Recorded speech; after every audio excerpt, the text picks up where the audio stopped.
Shalom jemaat yang dikasihi oleh Tuhan. Pada malam hari ini kita bersyukur kalau Tuhan memberikan setiap kita waktu dan kesempatan untuk kita kembali di dalam persekutuan Auksano pada malam hari ini.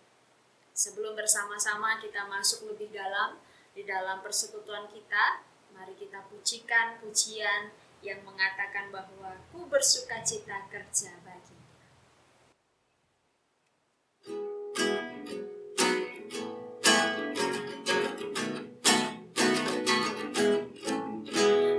Bersukacita kerja baginya, sungguh ku bersukacita.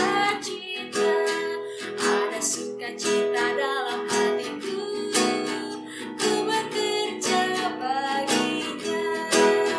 Ku serahkan semuanya, kerja bagi Rajaku.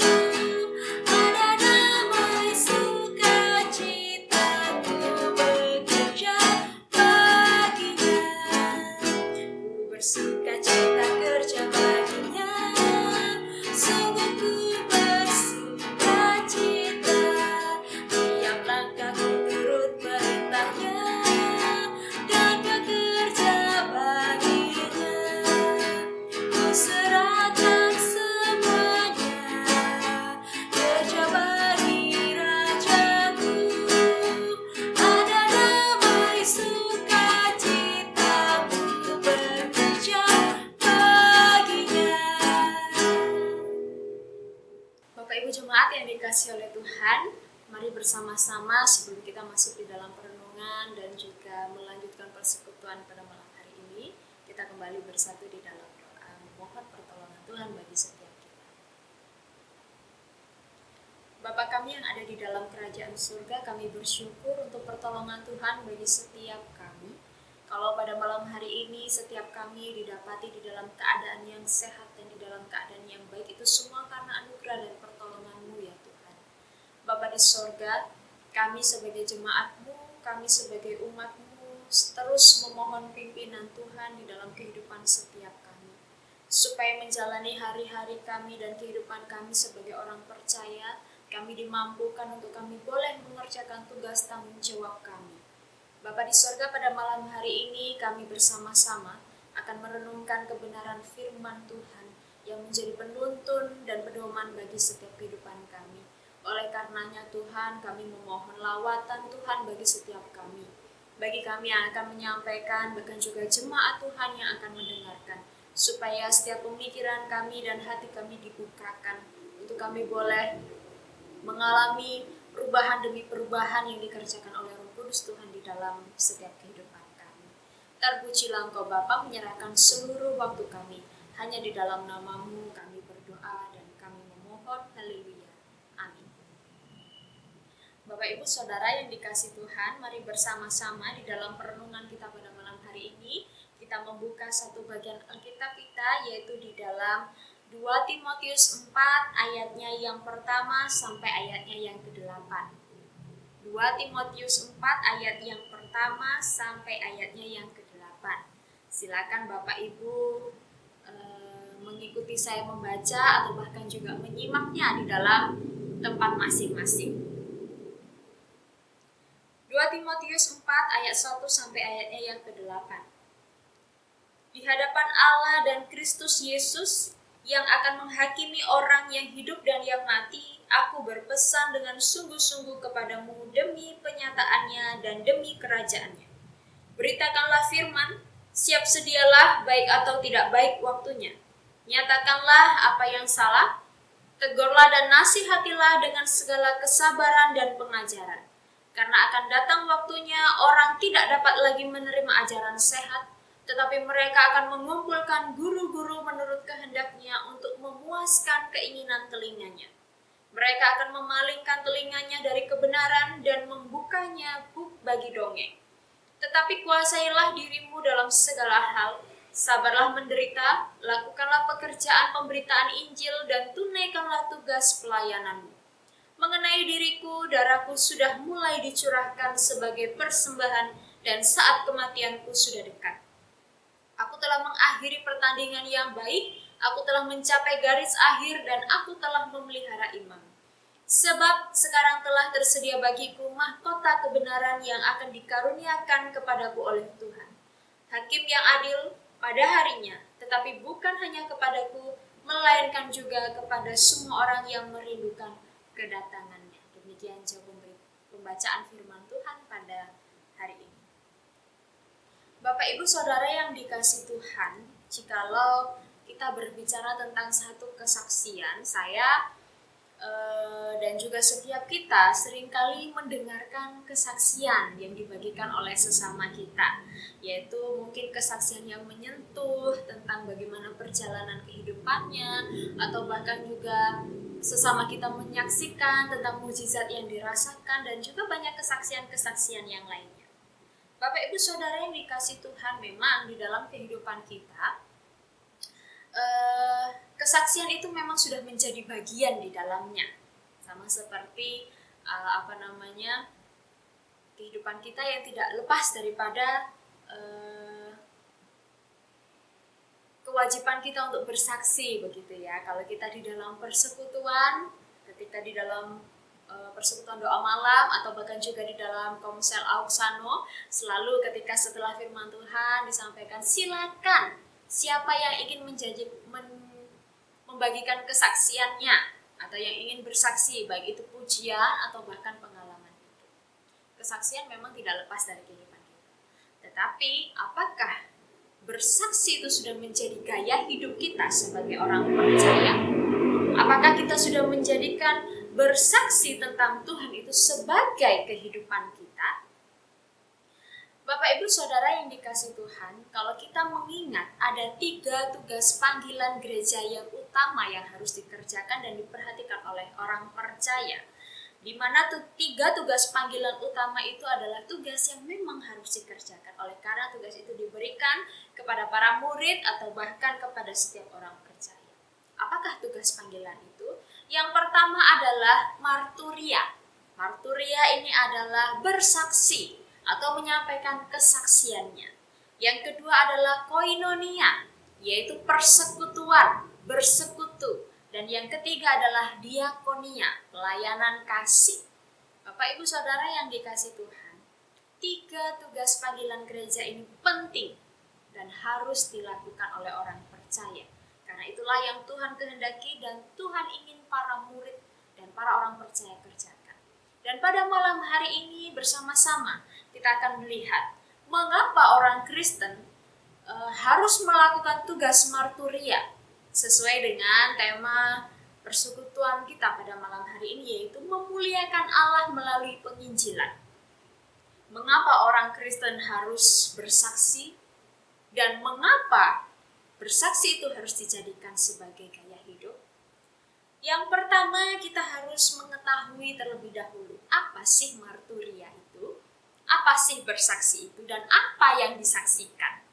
Bapak Ibu Saudara yang dikasihi Tuhan, kata marturia ini di dalam bahasa aslinya disebutkan sebagai kata martus atau martur, yang artinya adalah saksi. Tetapi saksi yang dimaksudkan di sini seperti yang disampaikan di dalam Alkitab Perjanjian Baru, yaitu di mana seseorang yang melakukan kesaksian atau memberitakan kesaksiannya di tengah kerumunan banyak orang, artinya di hadapan banyak masyarakat, dan sekalipun di tengah-tengah tantangan, penderitaan, atau mara bahaya, seorang martus tersebut harus tetap menyampaikan kesaksiannya.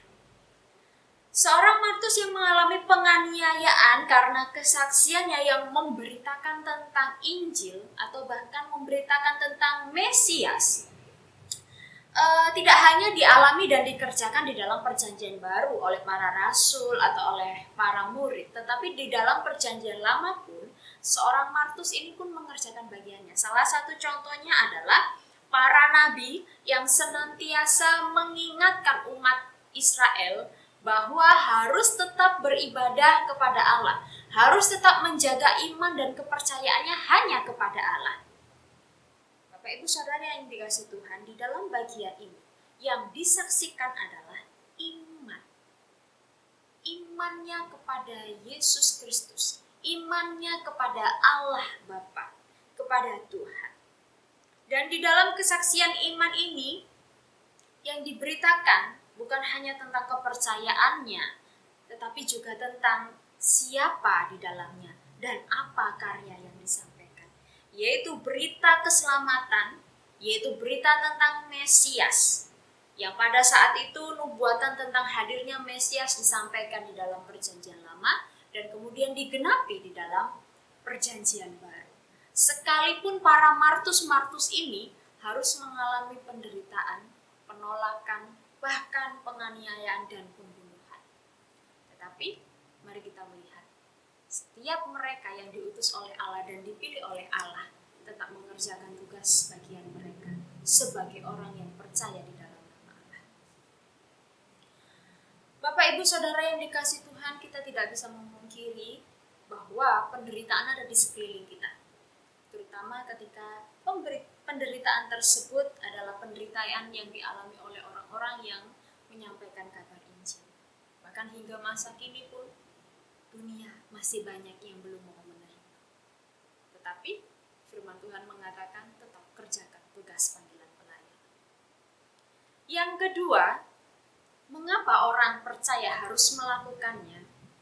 Ada kata harus di sana. Mengapa orang percaya harus melakukannya? Artinya ini adalah sesuatu yang wajib dilakukan oleh semua orang percaya tanpa terkecuali. Kalau kita berpikir mengapa orang percaya harus melakukannya, jawabannya adalah justru karena kita dipilih. Justru karena kita diselamatkan, maka kita harus memberitakan keselamatan tersebut. Sehingga tugas tanggung jawab kita adalah menyaksikan tentang karya keselamatan dan siapa yang bekerja di dalamnya, siapa yang berkarya di dalamnya. Bapak Ibu Saudara yang dikasihi Tuhan, kita mengingat bahwa kita sebagai orang percaya yang dipilih, bukan hanya dipilih untuk bersuka cita di dalam Kristus, tetapi kita juga dipilih untuk menderita di dalam Kristus. Maka mungkin setiap kita akan berpikir, kenapa kita dipanggil untuk menderita? Mengapa menderita kok ngajak-ngajak? Bapak Ibu Saudara yang dikasihi Tuhan, kita melihat ketika Yesus lahir, ada banyak sekali penolakan yang terjadi. Bahkan sebelum dia lahir pun penolakan demi penolakan pun terjadi. Pembunuhan anak, kemudian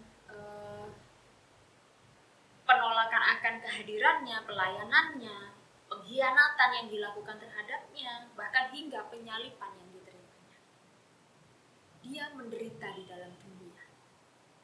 Tetapi Bapak Ibu Saudara yang dikasihi Tuhan, kita melihat, sekalipun kita turut menderita oleh karena nama Tuhan, di sana ada penyertaan Tuhan yang dinyatakan. Sekalipun kita menderita oleh penganiayaan, tetapi di sana penyertaan Tuhan ada bagi setiap kita. Sekalipun dunia menolak Mesias dan bahkan dunia menolak kita karena pengakuan kita akan iman kita, tetapi Allah tidak pernah menolak kita. Allah justru mengakui kita bahwa kita adalah anak-anaknya.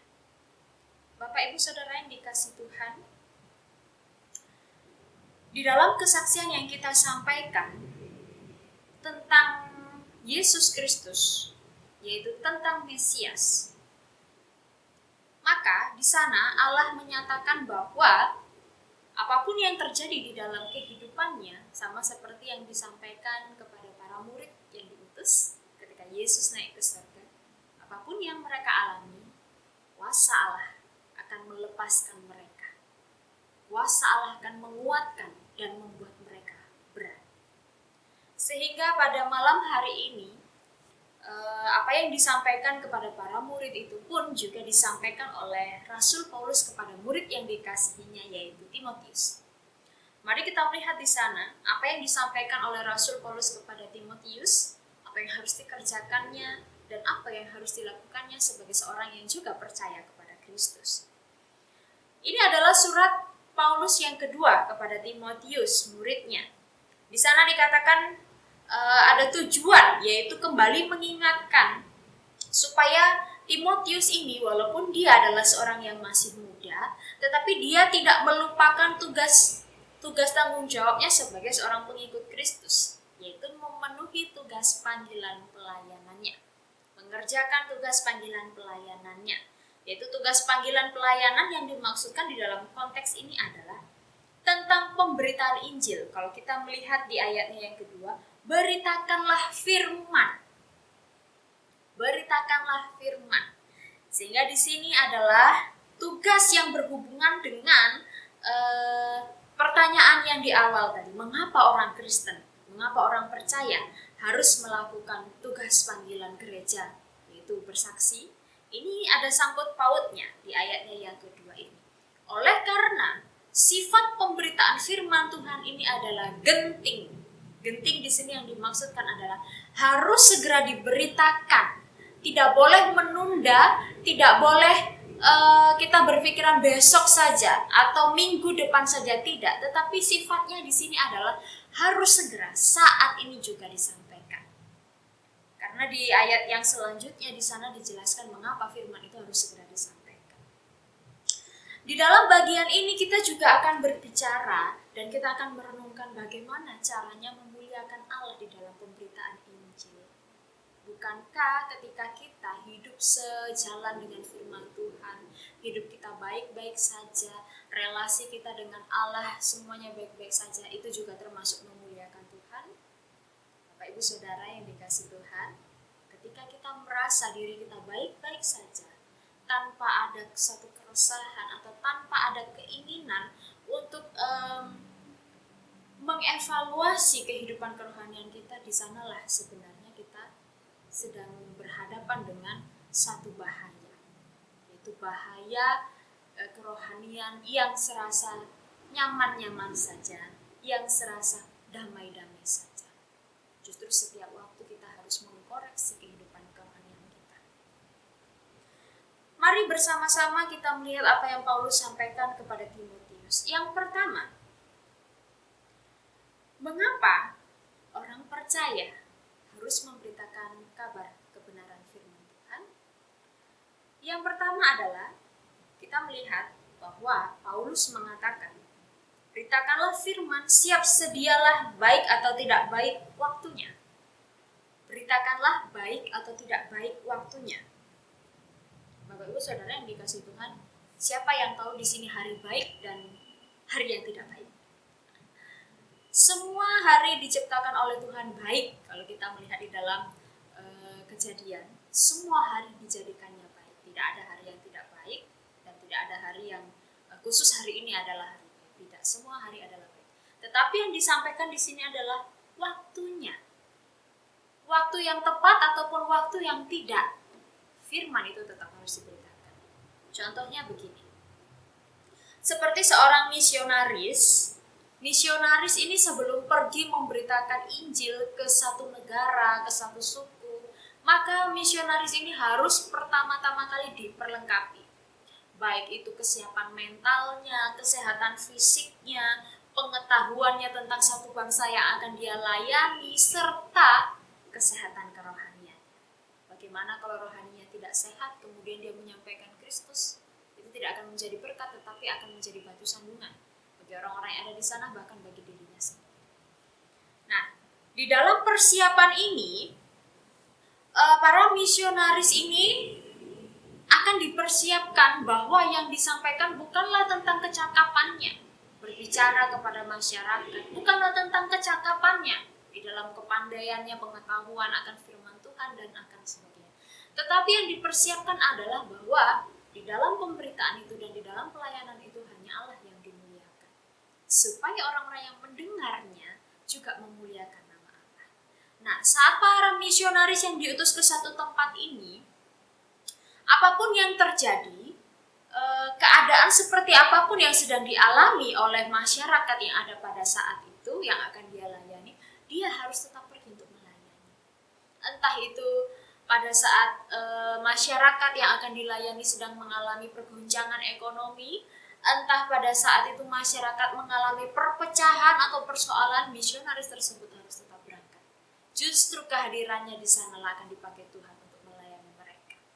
Sehingga apapun suasananya, apapun keadaannya, setiap mereka, bahkan terkhususnya orang percaya, harus tetap memberitakan kebenaran firman memberitakan suara kebenaran Allah. Hal ini sama seperti perumpamaan yang disampaikan oleh Tuhan Yesus ketika dia mengutus 70 murid. Di sana Yesus mengatakan, "Aku mengutus engkau seperti mengutus domba ke tengah-tengah serigala." Mengutus domba ke tengah-tengah serigala artinya apa, Bapak Ibu Saudara? Sekalipun keadaan di sekelilingnya sungguh membahayakan, sekalipun membahayakan nyawanya, domba itu tetap harus ada. Domba itu tetap harus pergi untuk memberitakan sang gembalanya, memberitakan suara gembalanya. Sekalipun bahaya mengancam kehidupan, seorang yang dipakai Tuhan harus tetap berangkat. Karena di sanalah Tuhan menyatakan kuasanya. Bukan manusia itu yang menyatakan kuasanya, tetapi Tuhan yang bekerja melalui dia bagi orang-orang yang ada di sana. Bisa jadi kehadirannya justru akan membawa kedamaian karena Allah menyertainya. Bisa jadi kehadirannya adalah membawa perubahan bagi masyarakat sekitar. Bagi setiap kita, Bapak Ibu Saudara, di dalam bagian ini, baik tidak baik waktunya, kita tetap harus memberitakan tentang Allah. Jangan pernah merasa bahwa tugas memberitakan firman Tuhan atau tugas menginjili ini adalah tugas para hamba Tuhan yang melayani full time di gereja, melayani di sekolah, di misionan, di bagian misionaris dan di yayasan sekolah-sekolah teologi. Tidak. Tetapi sudah dijelaskan bahwa ini adalah tugas orang percaya. Bapak Ibu Saudara yang dikasihi Tuhan, tugas bersaksi tentang iman dan Injil Yesus Kristus adalah bagian kita semua. Bagian saya, bagian Bapak Ibu sekalian, dan bagian semua orang yang percaya di dalam nama Kristus. Terlebih ketika kita saat ini hidup di tengah-tengah dunia yang semakin hari semakin gak karuan. Semakin hari banyak sekali tindakan-tindakan kriminal yang terjadi. Banyak sekali godaan. Banyak ragam budaya yang mempengaruhi. Banyak kepercayaan-kepercayaan yang mempengaruhi. Terkhususnya setiap hari kita diperhadapkan pada godaan-godaan iblis yang membuat kita jatuh. Oleh karenanya Bapak Ibu Saudara sekalian, setiap kita memiliki tugas tanggung jawab ini, yaitu bagaimana supaya kita dipakai oleh Allah memberikan perdamaian kepada sesama kita, kepada keluarga kita, menjadikan keadaan menjadi lebih baik lagi oleh karena kita menyampaikan suara kebenaran, yaitu suara Allah. Sehingga mengapa kita harus melakukan perintah Allah untuk bersaksi dan menyampaikan firman Allah? Sebab kita tahu bahwa semakin hari dunia semakin menuju kepada kesudahan. Sehingga sifat dari firman Tuhan yang disampaikan ini adalah genting. Segera sampaikan, segera lakukan. Tugas kita adalah menyampaikan tentang Allah, supaya orang yang belum percaya menjadi mengenal dan percaya kepada Allah. Jangan tunda waktu, jangan tunggu waktu. Hari ini, mari bersama-sama kita jadikan hidup kita sebagai kesaksian bagi sesama kita yang memuliakan nama Tuhan Allah kita. Yang kedua yang disampaikan Paulus adalah ketika menyampaikan kabar firman Tuhan, tetap harus memperhatikan dirinya, yaitu tetap mampu menguasai diri, di ayatnya yang kelima. Tetapi kuasailah dirimu dalam segala hal, sabarlah menderita, lakukanlah pekerjaan pemberitaan Injil dan tunaikanlah tugas pelayanan. Tetap kuasailah diri, sabarlah, dan kerjakanlah. Kembali lagi di sini bahwa panggilan menderita itu digemakan, yaitu menderita di dalam Kristus. Oleh karenanya, menghadapi penderitaan-penderitaan dan kesulitan-kesulitan terjadi, orang percaya harus tetap mampu mengendalikan dirinya. Contoh, misalkan seseorang yang belum mampu mengendalikan dirinya adalah seperti ketika ada satu kesulitan, satu penderitaan yang hadir dalam kehidupannya, sehingga membuat dia sangat-sangat mudah meninggalkan imannya, atau bahkan menjual imannya. Atau bahkan ketika sukacita hadir di dalam kehidupannya, maka dia mengagung-agungkan Tuhan. Bapak Ibu Saudara yang dikasihi Tuhan, kesaksian yang bagaimana yang akan kita sampaikan jika seseorang memiliki kehidupan yang seperti ini? Iman seperti apakah yang dimiliki orang ini? Ketika sukar menghampiri hidupnya, dia meninggalkan Tuhan untuk mendapatkan kesenangannya. Tetapi ketika sukacita dan damai itu ada di dalam hidupnya, dia kembali kepada Tuhan. Kehidupan yang tidak menjadi berkat janganlah ada di dalam kehidupan setiap kita. Bapak Ibu Saudara yang dikasihi Tuhan, mengendalikan diri yang dimaksudkan di sini adalah yang pertama, tetap mampu menguasai diri dalam segala keadaan. Misalkan kita menyampaikan kesaksian kita atau memberitakan firman Tuhan kepada sesama yang belum percaya, mereka menolak kita, mencela kita, mari kita tetap mampu mengendalikan emosi. Mari kita tetap mampu menyampaikan bahasa kasih kita kepada mereka. Yang kedua adalah tetap bertumbuh dalam iman sekalipun dalam kesesakan, seperti contoh yang sudah saya sampaikan tadi. Tidak mudah menjual dan meninggalkan imannya hanya karena persoalan-persoalan yang datang. Bapak Ibu Saudara yang dikasihi Tuhan, kita dipanggil untuk bersuka cita di dalam Tuhan, tetapi juga menderita di dalam Dia. Tetapi dari itu semua, percayalah bahwa penyertaan Tuhan tidak pernah meninggalkan kita. Tidak akan dibiarkannya kita tergeletak. Tidak akan dibiarkannya kita mengalami suatu kesulitan yang tidak mampu kita hadapi. Sebab Tuhan tidak pernah memberikan ujian melebihi daripada kekuatan kita. Dan yang terakhir adalah tidak cepat meluapkan kemarahannya, tidak cepat meluapkan emosinya ketika banyak orang menghina kita, menghina karena iman kita. Bapak Ibu Saudara yang dikasihi Tuhan, beberapa rangkaian ini adalah sikap serta pembawaan yang harus dimiliki oleh seseorang yang percaya di dalam melakukan pelayanannya, yaitu pelayanan bersaksi tentang iman. Sekalipun orang lain memiliki respon yang kurang baik atau bahkan orang lain tidak menerima kehadiran kita. Ingatlah seperti yang Tuhan Yesus sampaikan, ketika dunia menolak kita akan firman-Nya, maka dunia juga menolak akan Tuhan. Sehingga orang-orang yang tidak percaya dan menolak akan Dia akan mendapat bagian penghukuman masing-masing. Maka dari itu Bapak Ibu sekalian, marilah setiap kita senantiasa belajar, senantiasa berdoa dan memohon supaya Tuhan tetap memampukan setiap kita untuk kita memiliki keberanian, pengendalian diri, sehingga ketika kita menyampaikan kesaksian kita, kita menjadi berkat bagi sesama kita dan menjadi berkat bagi diri kita sendiri. Tuhan telah memberikan Roh Kudus-Nya untuk membuat kita berani, untuk membuat kita mampu, dan untuk menghiburkan kita. Mengapa kita menunda waktu lagi? Mengapa kita tidak mengerjakan tugas panggilan kita sebagai gereja dan sebagai orang percaya?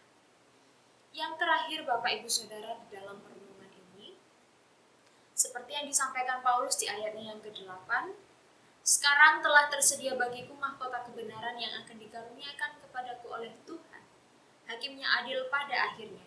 Tetapi bukan hanya kepadaku, melainkan juga kepada semua orang yang merindukan kedatangannya. Ada upah yang akan diterima oleh semua orang yang merindukan kedatangan Tuhan, tetapi yang terlebih telah mengerjakan tugas panggilan orang percaya. Ada satu kalimat yang sering kali kita dengar. Kalimat yang mengatakan tidak ada seorang pemimpin yang mampu menyenangkan semua anggotanya.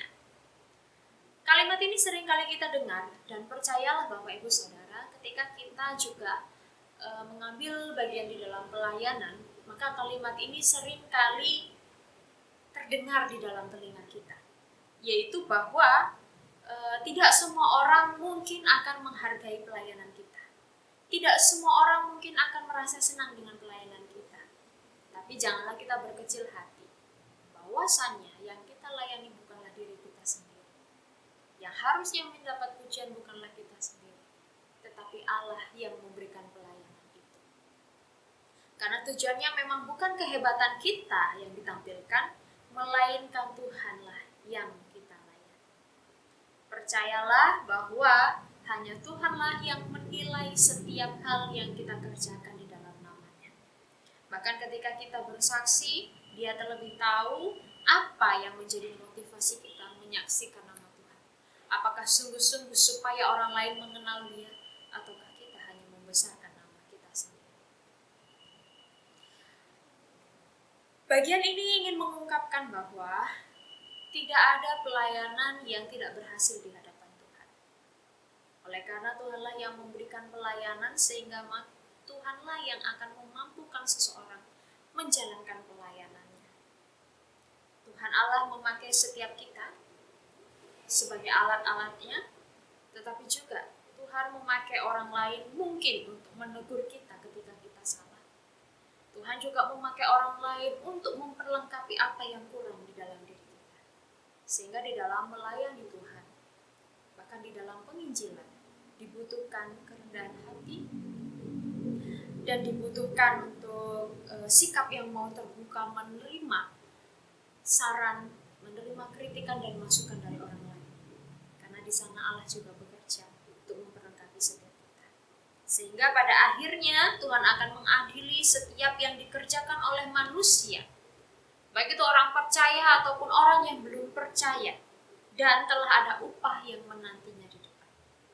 Bagi setiap orang percaya yang mengerjakan tugas tanggung jawab panggilannya dan mempertahankan imannya dengan baik, maka di sana disampaikan oleh Paulus mendapatkan bagian, yaitu mahkota kebenaran.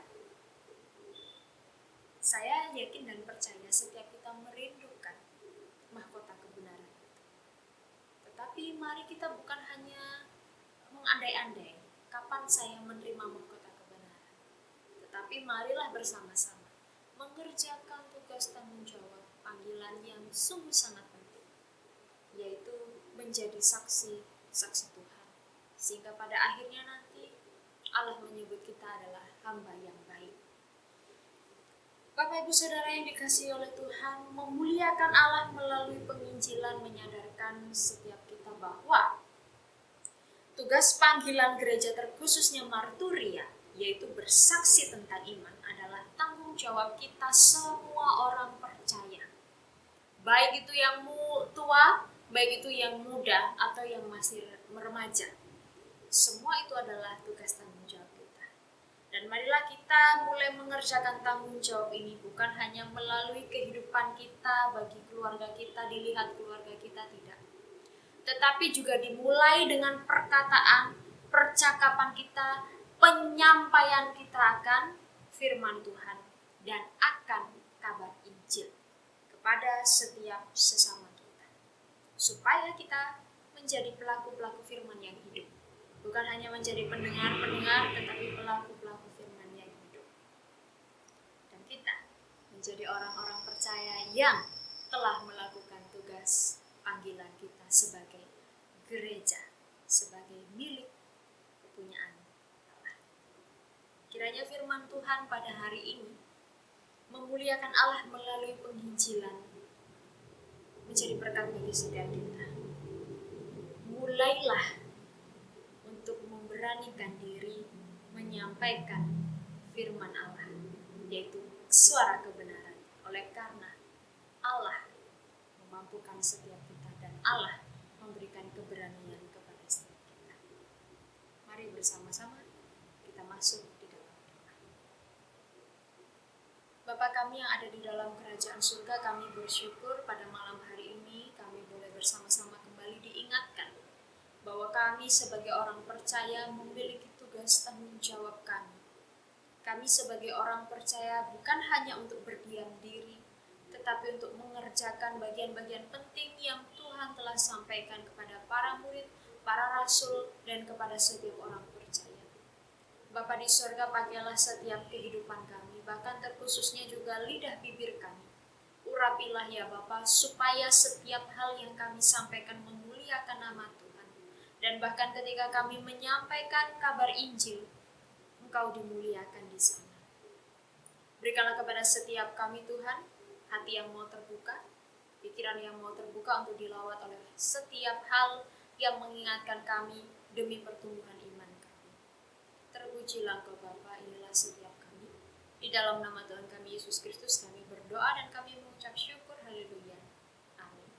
Bapak Ibu yang dikasihi oleh Tuhan, kita telah merenungkan kebenaran firman Tuhan, dan marilah bersama-sama setiap kita menjadi orang-orang percaya yang selalu menjadikan bersaksi sebagai gaya hidup kita. Kita menyaksikan tentang Allah kita, tentang karya keselamatannya, supaya setiap orang menjadi percaya di dalam nama Tuhan. Untuk meresponi firman Tuhan pada malam hari ini, mari bersama-sama kita pujikan bersaksi sampai Tuhan datang.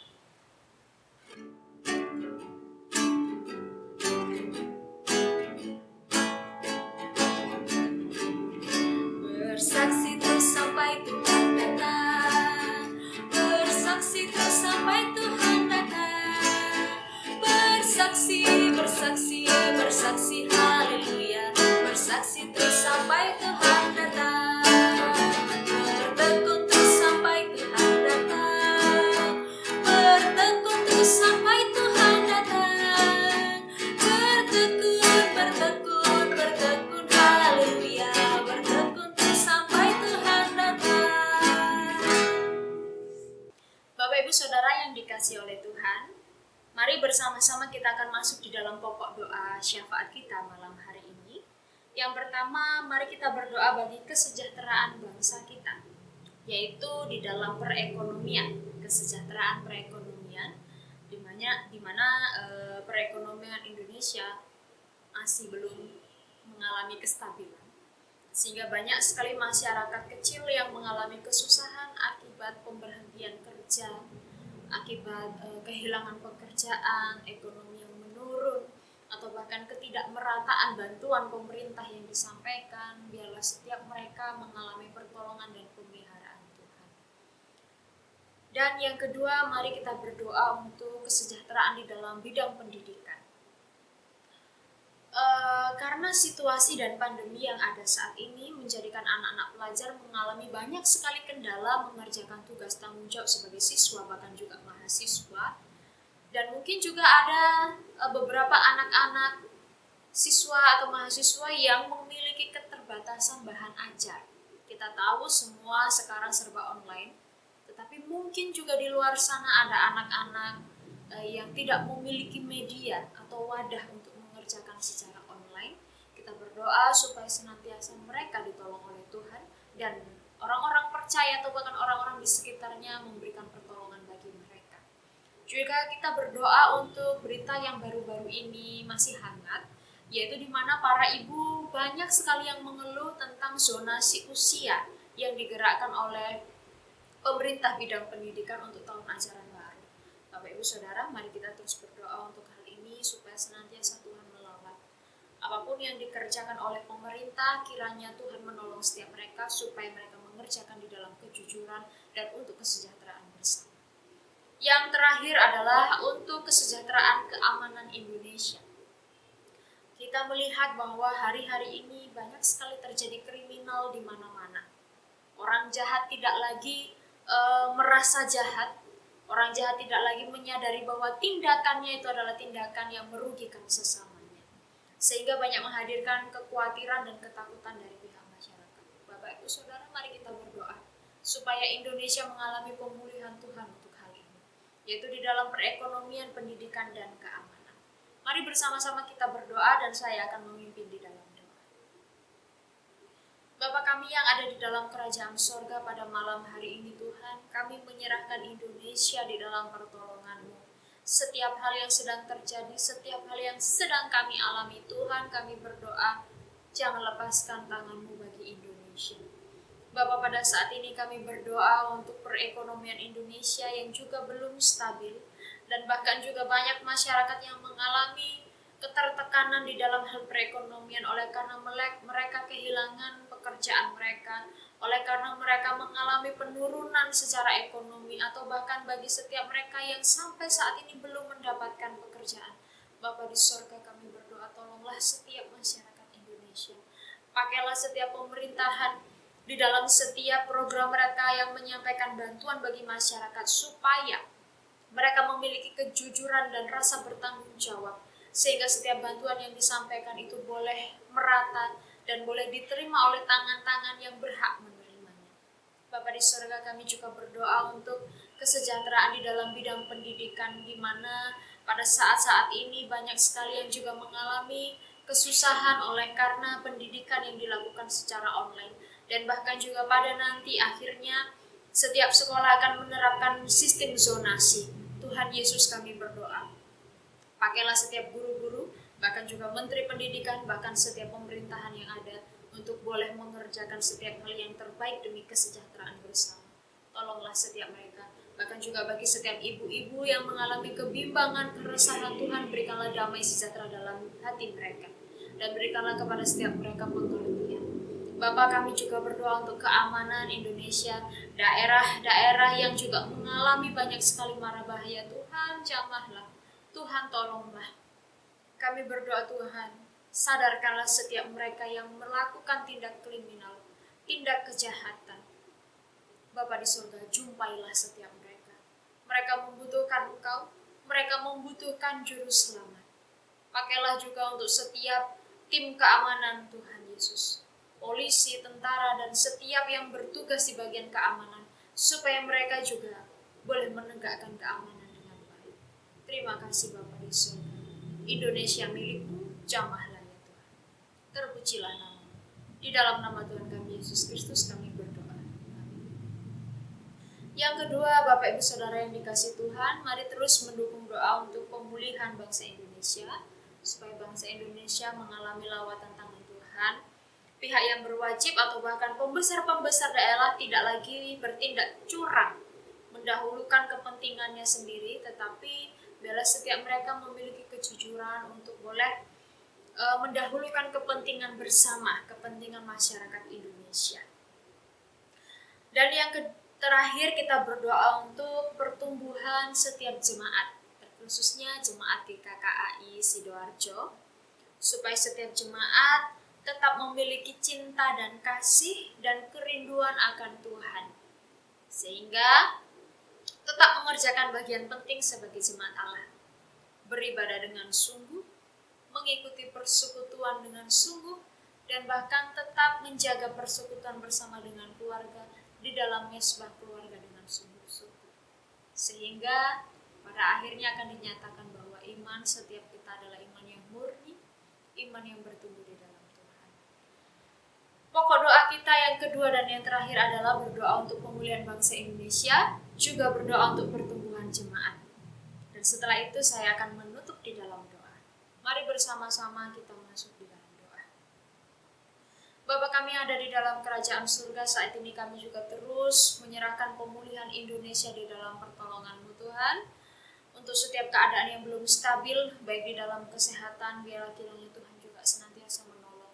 Untuk setiap anak-anak Tuhan, bahkan juga orang-orang yang bertanggung jawab di bidang medis yang masih terus bekerja, tolong kuatkan mereka ya Tuhan, berikan mereka kesehatan dan lindungilah setiap mereka mengerjakan tugas tanggung jawab sebagai seorang perawat. Kami juga terus berdoa ya Bapa di sorga, untuk setiap pembesar-pembesar dan bahkan orang-orang yang bertanggung jawab di bidang masing-masing, supaya mereka menjadi orang-orang yang tidak mementingkan kepentingan sendiri di tengah-tengah situasi yang sedang di dalam kebimbangan ini, tetapi mereka mampu mementingkan masyarakat, mementingkan kepentingan bersama, supaya setiap warga, setiap masyarakat Indonesia mengalami damai sejahtera. Kami berdoa juga ya Bapa di sorga, untuk pertumbuhan iman kerohanian jemaat kami di tempat ini. Kami berdoa, jagailah setiap kami, tolonglah setiap kami, supaya setiap kami menjadi pribadi-pribadi yang terus bertumbuh di dalam Tuhan, sekalipun di tengah-tengah kesulitan, sekalipun di tengah-tengah penderitaan, sekalipun di tengah-tengah virus yang mengancam, supaya kami tidak memiliki iman yang loyo, supaya kami tidak memiliki iman yang tenang-tenang saja, tetapi kami terus bertumbuh di dalam Tuhan. Tolonglah setiap kami ya Bapa di surga. kuatkanlah setiap kami. Menyerahkan juga untuk setiap jemaat-Mu dimanapun berada, setiap mereka di dalam usaha pekerjaan, di dalam rumah tangga, di dalam kesehatan, bahkan di dalam sakit yang sedang mereka alami, kelemahan tubuh, kiranya Tuhan senantiasa menolong dan menjamah setiap kami. Terpujilah Engkau Bapa di surga.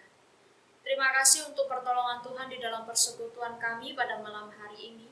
Kiranya Engkau yang terus bekerja dalam pribadi masing-masing setiap kami ya Tuhan. Sehingga pada akhirnya kami disebut sebagai anak-anak Tuhan yang setia. Terpujilah Engkau Bapa, menyerahkan setiap kami di dalam kegiatan kami masing-masing dan di dalam kehidupan kami masing-masing. Kiranya pertolongan Tuhan senantiasa nyata dalam kehidupan kami. Di dalam nama Tuhan kami Yesus Kristus, kami berdoa dan kami mengucap syukur. Haleluya. Amin.